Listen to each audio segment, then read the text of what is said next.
와! 와! 와! 골이다! 카이 하베르츠! 와우! 달슨의 라이브! 저는 그렇다면 개인적으로 여기에 보면은 그 첼시에 그 마운트라는 선수가 있어요. 메이슨 마운트. 이 선수가 굉장히 잘하거든요. 요 산이 가르디올라 넘지 못하는 산이 되지 않을까 싶어 저는 첼시를 예측하는데. 아 정말 좀 미쳤네요 이 정도면. 예. 아니 작두를 타도 너무 심하게 타는 거 아닙니까 쪼? 아니 신내림을 3대째 받았다고 하는 역술인을 이겨버리는 이거 어떻게 합니까? 예? 이게 쪼가 또 맞췄습니다. 첼시의 챔피언스리그 우승을 맞춰버렸는데 아니 칠트넘 맞췄죠? 무리뉴 감독의 시즌 중간에 경질 맞췄죠? 야 사실 이번에 유럽 챔피언스 결승전이 프리미어리그 팀들끼리 만나가지고 첼시하고 맨시티 대체적으로는 약간 맨시티가 그래도 좀 가능성이 높지 않냐라고 하는 의견이 많았는데 쪼가 과감하게 그것도 그 신내림을 받은 역술인을 만나가지고 저는 첼시가 이길 거로 생각한다. 그러면서 이 승부는 한 골차 승부 정도가 될 거다. 이걸 첼시가 진짜로 1대0으로 맨시티를 잡고 우승을 했습니다. 인정합니다. 이 정도죠. 아니 그리고 이제 바뀌어야 되나? 쪼가 산으로 가고 나오셔야 되나? 진짜 이 정도면 약간 조금 약간 소름도 좀 돋는 것 같은데 야 첼시가 우승을 했습니다. 2012년 때 우리 그 소년 박명수 감독 디마테오 감독이 이끌고 드록바하고 램파드 정말 엄청난 듀오가 이끌어갈 때 우승을 했었잖아요. 그때 우승하고 이제 9년 만에 유럽 챔피언스리그 다시 한번 우승을 차지했습니다. 통산 두 번째 이제 첼시의 우승인데 이번에 이제 보싱화 빙의는 없는 것 같아요.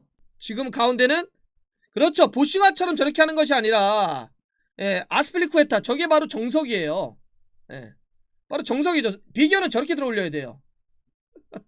하지만 어쨌든 정말 그 환희라고 하는 거는 똑같을 것 같아요.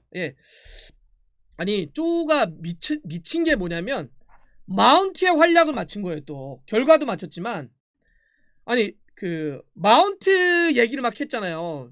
이 결승전 예상을 하면서 그 뭐라고 그랬냐면 뭐 맨시티가 잘하긴 하지만 첼시의 큰 산을 넘지 못할 것이다. 그 큰 산은 이름이 산인 마운트가 워낙 잘하기 때문에 이 산을 넘지 못할 것이다. 이런 얘기를 했거든요. 그것도 맞췄어요. 아니 전반 42분에 이 마운트가 하프라인 아래에서 정말 미친 어시스트를 냅니다. 앞쪽으로 쫙 뽑아주는 사이 공간. 그 이쪽에 진첸코 있었고 사이 공간으로 쭉 뽑아준 연결을 해주죠. BBC가 그 실시간으로 중계를 하면서 완벽한 패스였다라고 이제 표현을 하거든요. 마운트가 찔러주고 카이 하베르츠가 들어가면서 딱 잡아가지고 골키퍼 에데르송하고 1대1 맞았는데 툭 쳐가지고 빼내고 골키퍼까지 완전 제쳐낸 다음에 왼발로 마무리. 기가 막혔죠. 진첸코가 따라붙었는데 못 따라왔어요. 속도에서도 그렇고. 그러니까 일단 기본적으로 마운트에 찔러주는 패스가 좋았고 카이 하베르츠가 탁 치고 들어가면서 했던 것도 상당히 좋았습니다. 아니 이게 또 굉장히 극적인 게 뭐냐면 카이 하베르츠가 올 시즌 챔피언스리그 12번째 경기였거든요. 이번에 결승이 첫 골입니다. 첫 골을 이렇게 기가 막힌 경기에서 순간에 만들어준 거고 개인 통산으로 따져도 유럽 챔피언스리그 첫 골이에요. 오늘이 통산 카이 하베르츠의 20번째 챔피언스리그 경기였는데 여기에 첫 골입니다. 야 이게 정말 뭔가 해주는 선수들이 있어요. 이러면 카이 하베르츠는 사실 굉장한 이적료를 발생시키고 왔는데 조금 부족한 거 아니냐. 물론 베르너보다는 나았지만 이랬는데 이적료 그동안 지불했던 거 그냥 한 방에 일시불로 해결을 했네요. 여기서 다 냈습니다. 그리고 또 하나의 기록이 1997년도 도르트문트의 릭센 이후로 오늘이 카이 하베르츠가 21세 352일인데 그 릭센 이후로 챔피언스 결승전 최연소 득점자가 됐습니다. 이 많은 걸 카이 하베르츠가 해냈다. 그리고 이걸 만들어준 게 큰 산 마운트였다. 이렇게 볼 수 있습니다. 근데 뭐 마운트의 어시스트, 하베르츠의 골 이것도 이제 결과적으로 1대0을 만들어낸 거지만 저는 개인적으로 이 경기에 최고의 선수를 꼽으라고 한다면 저는 무조건 캉테입니다. 와 진짜 미치도록 잘하네요. 최고 선수입니다. 캉테. 예. 아니 허리, 측면, 공격, 수비 다 쓸고 다녀요. 허리를. 이렇게 보면 수비하다가 이렇게 보면 공격을 하고 있고 어마어마하네요 정말. 그 지금 경합 장면에서의 승리를 보더라도 압도적으로 경합에서 다 이겨내고 있고요. 압권이 어떤 장면이었냐면 52분에 케빈 데브라이너 김덕배가 박스 근처에서 아주 좋은 기회를 잡았거든요. 근데 뒤에서 캉테가 늦게 따라가요. 그런데 그걸 따라가서 뒤에서 볼만 딱 걷어내 태클을 합니다. 와 정말 그 장면이 압권이었고 이걸 포함을 해가지고 진짜 이게 오늘 맨시티가 힘을 못 쓴 게 허리 쪽에서 캉테 때문에 아예 힘을 못 썼어요. 그러니까 허리가 죽어버리니까 캉테 때문에 볼이 안 가잖아요 앞으로. 그러니까 앞에 있는 선수들도 다 죽어버리는 거예요. 물론 스털링이 오늘도 역시 뭐 굉장히 또 크롤 짓을 하긴 했지만 그래도 어쨌든 허리 쪽에서 기본적으로 오늘 경기에 맨시티가 져버려가지고 무너졌다. 그거를 누가 만들었냐? 캉테가 만든 겁니다. 오늘은 진짜 캉테가 그야말로 캉신입니다.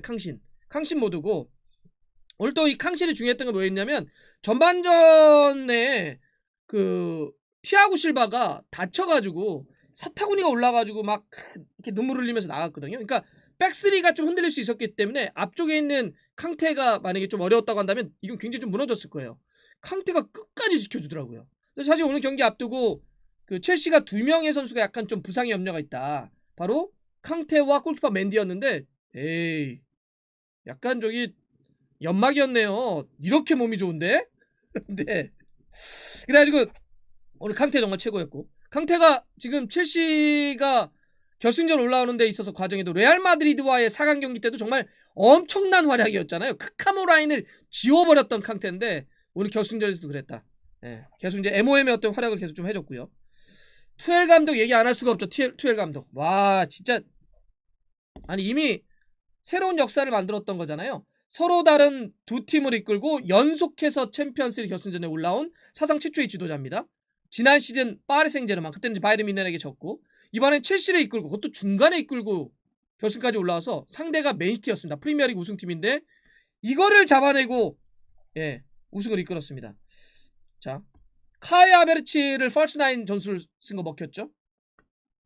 캉테 약간 몸이 좋지 않다 뭐 이런 게 있었는데 캉테 그대로 넣어가지고 캉테 롤에 대해서 주면서 완전히 미드필더를 장악했죠.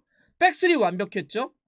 이건 뭐 투엘 감독의 완전한 전술적인 승리라 볼 수 있겠고 오늘도 사실 조금 더 뭐라고 할까요?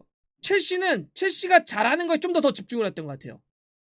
그에 반해서 이따가 맨시티 얘기했지만 과르디올라 감독은 약간 6번 롤에 대해서 오늘 또 이렇게 한번 꼬고 생각했던 그 명장병 약간 또 생각을 굴렸던 게 사실 펩은 오늘 좀 패착이 돼버렸는데 투엘은 자기가 잘하는 걸 집중을 했던 것. 그러니까 점유율은 오늘 보면 시티가 60이에요.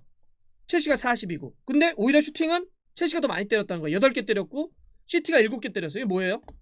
약간 점유율은 내주더라도 확실히 좀 더 이렇게 첼시가 잘할 수 있는 거. 그러니까 카이 하베르츠를 퍼스나이는 못해 베르나하고 마운트를 빠른 공격으로 줬던 거 아니에요.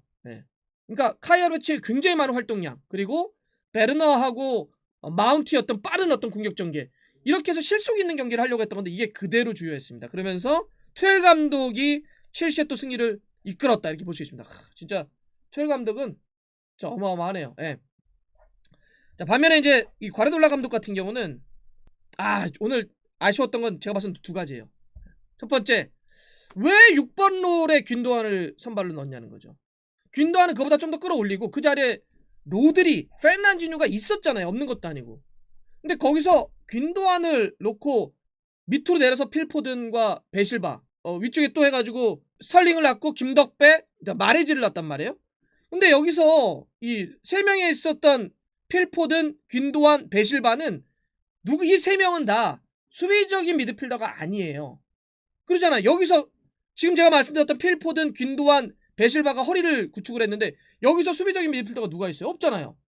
홀딩이 아니잖아요. 근데 거기서 6번 롤을 특히나 균도안을 줬는데 균도안은 이번 시즌은 사실 좀 더 위로 써가지고 하프 스페이스 공략까지 맡겼던 선수인데 이걸 갑자기 결승전에서 균도안에게 저 롤을 줘버리고 로드리와 페르난지가 있음에도 불구하고 그러니 허리 싸움에서 캉테가 상대에 있잖아요. 완전히 밀려버린 거죠.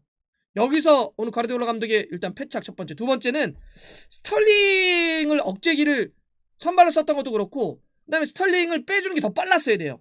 77분에 아구에로를 넣으면서 스털링을 빼는 더 빨랐어야죠. 아니면 선발로 넣지 말던지. 예.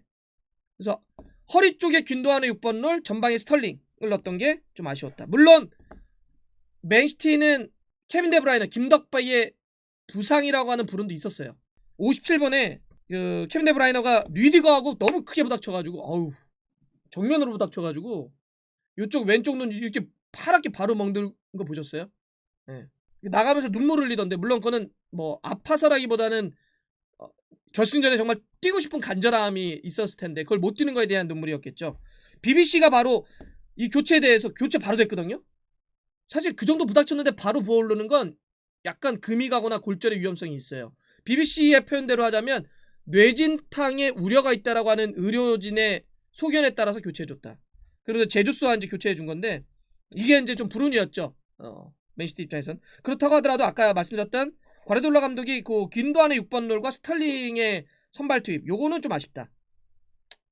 맨시티의 챔피언스리그 첫 우승이 이렇게 어렵네요.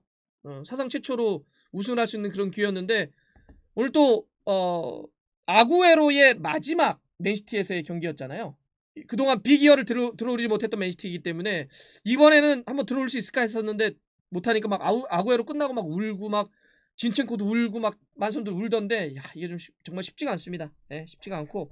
근데 이게 약간 나비 효과 같은 거를 또 있을 수 있을 것 같아요. 맨시티에. 무슨 얘기냐면 오늘 물론 이제 이번 시즌 펄스9 전술로 가짜 톱 전술로 맨시티가 재미를 받고 프리미어를 우승하긴 했지만 역시 9번 유형의 어떤 스트라이커가 좀 필요한 거 아니냐라고 하는 그런 목소리가 더 커질 수밖에 없다. 특히나 아구에로까지 좀 떠나기 때문에. 그러면은 지금 해리케인을 두고 뭐 몇몇 팀들하고 경합한다 이런 얘기가 있는데 이거를 맨시티가 확 더 질러버릴 수도 있을 것 같아요. 네. 해리케인 영입하자는 목소리와 그 니즈가 훨씬 더 강해지기 때문에 지르고 이러면 토트넘의 레비 회장이 이거 보고 싹 웃을 수도 있을 것 같은데요. 니네 급해졌지? 야, 그럼 2,500억, 3,000억? 뭐 이런 얘기도 할 것 같은데. 예, 어쨌든 그렇습니다. 이 경기 다시 말씀드리지만 이거 쪼 인정합니다. 이 친구 뭘까요? 대박이네요. 예. 그리고 캉테 인정. 투엘 감독 인정합니다. 과르디올라 감독은 이것 때문에 약간 좀 비판을 많이 받을 것 같은데요.